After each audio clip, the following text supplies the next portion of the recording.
It's the mindset. So failing to let go of old stuff actually traps you in a comfort zone. And so if you think about augmented authorship, it reinforces comfort zones. And so comfort zones are really sort of interesting. In comfort zones, you've got an upper limit and you've got a lower limit. That's why they call it a zone, a comfort zone.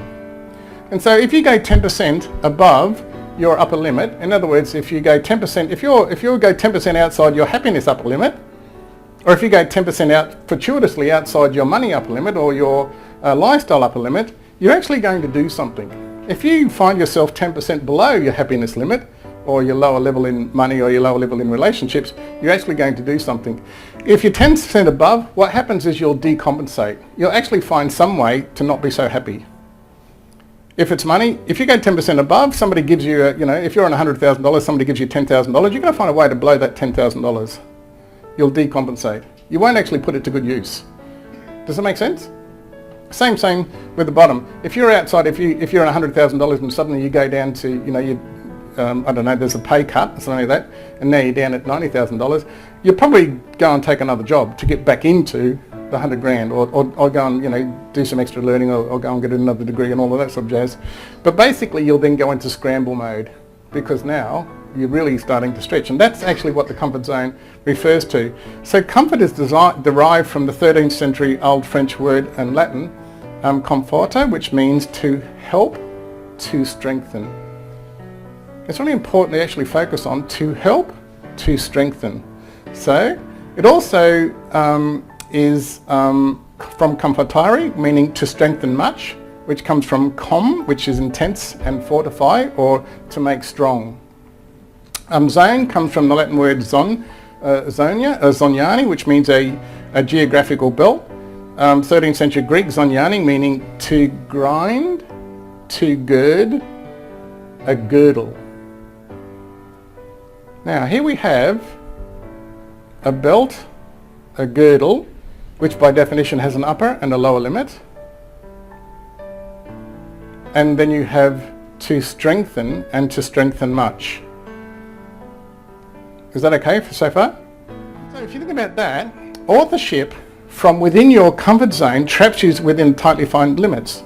And every time that you actually decompensate, you actually strengthen those limits, which is why we have age-related shrinkage. Every time you go through that cycle, the girdle just gets tighter and tighter and tighter, and the limits keep coming down. So you can't do things now that you could do easily in your 20s or your 30s. We could do near death-defying stuff when we were teenagers. I still prefer to do near death-defying stuff, and because I always want to be scared. I never want to let go of that aliveness that I had. Some of the stuff that I do is not considered natural or normal or anything like that by the adult population. That's fine with me. It traps people in this very, very tight thing, and every time you go through a cycle of decompensation or scramble, you actually strengthen the limits. And so it's really important to understand the notion of girdle belt because of the upper and lower limits that actually define your authorship. So comfort zones are more aptly described as the things you do to strengthen the limits that actually restrict your potential. It's one of the reasons why most people can't and don't set goals, because by definition, all goals are outside comfort zones.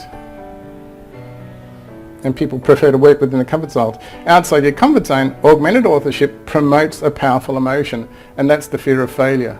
And the fear of failure is actually a perfecting fear. People say that they don't do things because they fear failure, but that's what they guarantee. So they can't actually fear failure because they guarantee it. So there's got to be some other fear going on, but we call it the fear of failure.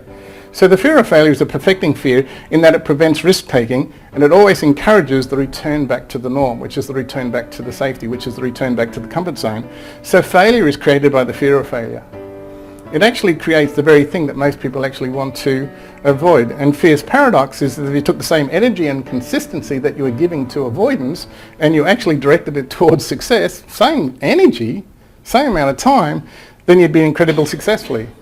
In a strange twist, most people are already doing the consistency work that success requires. But success is not actually cause and effect. It's actually an emergent. So we've got to do the cause and effect stuff, but we also require this other ingredient. So an emergent requires something else, just that, I don't know, spot of luck, spot of right time, right place, right person. You can be the best singer in the world, but if nobody discovers you, it's not going to happen. but you can't get discovered unless you actually do all the work of being the best singer.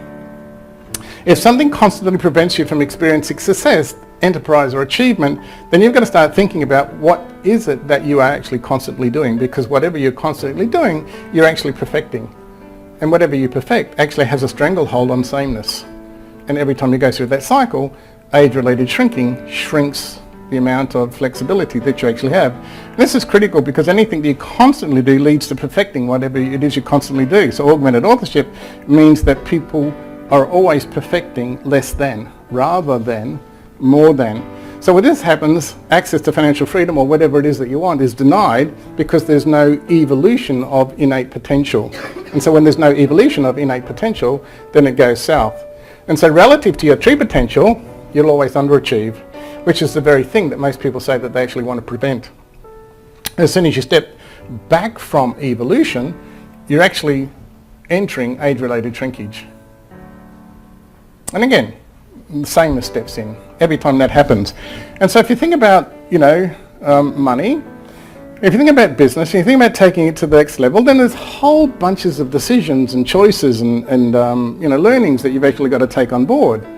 And so how do you actually make those decisions and choices? Do you do it through the augment, or do you do it through a new set of authorship?